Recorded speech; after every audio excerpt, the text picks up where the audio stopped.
Since PAX East has come and gone, I've been waiting to see what we can learn from the sources that got to experience the game. So I sat down last night, cracked open the laptop, and came across an article that caught my eye and inspired me to make this video on 5 things that you should know about the hot upcoming game Klowns from Outer Space. I want this video to give you some insight into the game that you probably didn't know or haven't heard about yet until you entered Mr. Unleashed world. The first thing I want to dive into is the finishing moves that we have been seeing in the trailers, and the finishing move for the Klowns is called Clownality. Now this finishing move becomes an option after survivors is pretty much depleted on the health, and the word Clownality will pop on your screen. If you select this prompt while it's on the screen, then your finisher will happen in a dark area where it cannot be interrupted by other survivors nearby. Keep in mind that when you're performing this finisher, you will also not see outside of it. You can lose sight of other survivors you might be in chase with. The developers will be adding more finishing moves to the game post-launch. Now I hope the finishers are not time consuming, but if they are only a few seconds, then I will highly appreciate a variety of finishers that will be added to the game. If you watch the gameplay on Klowns, you notice that the Klowns travel together, and that is for a good reason. It's because the humans are more dangerous than you may think, which leads me to my second thing about the gameplay. Now I want to take you back in time, when we saw some footage of Rudy getting the hell beat out of him by a survivor.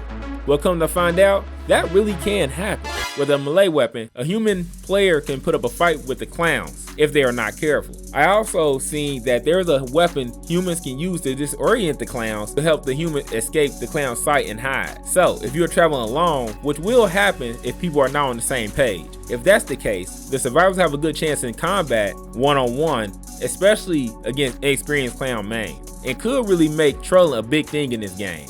Almost similar to how in Friday the 13th, the counselors trolled Jason. So remember, if you are on the Klowns team, there is strength in numbers. In Klowns from Outer Space the game, if you get your nose popped as a clown, you will die and have to wait for your countdown respawn timer to reach 0. I'm not going to get too much deeper into not working together as the Klowns against the humans, but be prepared for a challenging match if your clown team is not in the talking mood. The third thing I want to touch on is for the human side of gameplay. As the humans, if you die, you are not completely done for, and you also have a great opportunity. After your death timer countdown is over, you are given 2 options that involve 3 items: a healing item, a melee weapon, and ammunition. One of those options can be used to give another player or to keep it for yourself in case you are resurrected. That's right, you can be brought back from the dead as a human player. There's a resurrection machine somewhere on the map, and it can only be used once. In my opinion, during a match, if you notice people are dropping like flies, you may want to use the machine early on. And if you're one of the dead survivors and need to be brought back, you may want to think about gifting that player that is heading to revive you, because they may need some help. I kind of like this idea though, of the resurrection. And I like the fact that it's only good for one use, because if it wasn't, I guarantee you it would be abused for sure. Wait a minute, remember to put that finger to use and hit one of those engagement buttons. I appreciate you. Okay, fourth thing I want to talk about is the spawning of items around the map. Now this game have a decent sized map, and it sounds like helpful items will be spawned all over it in the most awkward places. I read that the knife actually spawned in the oven. Now why would they spawn a knife in the oven? I have no clue. So this gives me the impression to have an open mind to search everywhere, just so you can get a feel of what is spawning where. Items like the key for the bridge gate or access card for the bunker has the possibility of spawning in a number of spots. Keep your eyes open. Okay, the fifth thing I think will balance out the game and keep humans a little honest in gameplay. And the thing I'm talking about is the fact that the Klowns can trigger the clown apocalypse early.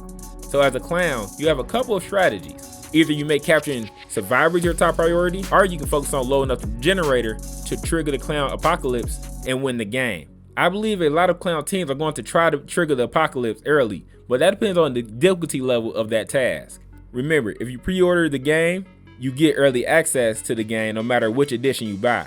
And you will receive a couple of Klowns featuring Slim and Bibbo, along with some other cool stuff if you order the deluxe edition.